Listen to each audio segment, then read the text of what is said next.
sir. All right, who are you from? Oh, I do a site called Collider. Oh, good. I know Collider. Do you know the site? Yes, of course. Oh, there you go.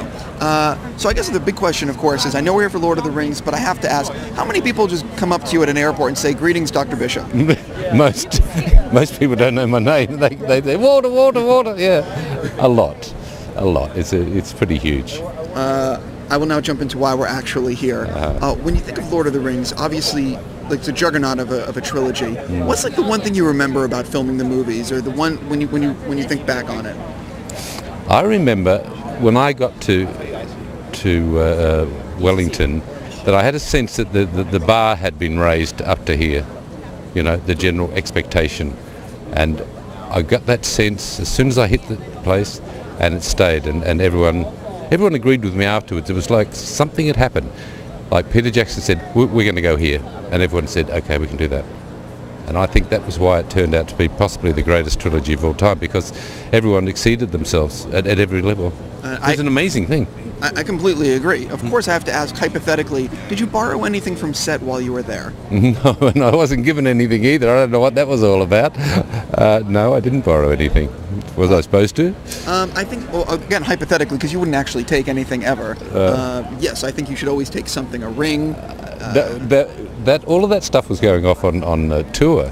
So all of Denethor's stuff was very priceless to the tour. I complained about it at one stage to Barry Osborne. I said, look, why is everyone else getting a souvenir? He said, it's too late, it's gone on tour. I'm a huge, I love the trilogy, and I especially love the extended editions. Me too. Do you have a favorite of the trilogy? Or, because I view it all personally as one big movie. I was, perhaps it's just my nature to go for the underdog, but I kind of love The Two Towers, because it was the first Fellowship opened and everyone said, oh wow, this is amazing, and then The Two Towers came along and weren't so sure, and then Return of the King, of course, knocked everyone out of their seats. But I don't know, I had a soft spot for The Two Towers, I don't know why. And you know what's amazing is that usually the middle chapter is like the bastard son. Yeah, I know. And a lot of people love The Two Towers. Yeah, and I particularly loved the Two Towers extended version, mainly because there was a great scene with myself and Sean Bean and David Wenham in it, which was a beautiful scene. It didn't get into the cinema release, but it was good. I have to ask you, I am a ridiculous fan of Fringe. I mean, I love the show, one of my favorites on TV. When did you know about that finale? I don't want to ruin anything for the people that haven't seen it, but when were you surprised at that finale? Because it's a pretty good one. I was very surprised. It was being written as we were going. Seriously, the ending, that last what to do at the end, was coming in as revisions as we were filming the finale. And so it was like, what? And even when I realised that the last scene was the observers, I went, what? That can't be right. So I was totally shocked. So I have to ask you, I have to wrap with you, but are you going to Comic-Con this year? Yes, sir. You've been before. Yes. Are you able to walk around the convention floor anonymously, or do you wear a helmet, mask, or something? We've got people sort of leading us around like this. No, we can't walk around. And my last question for you, have you been told anything about next season yet, or is it still too early?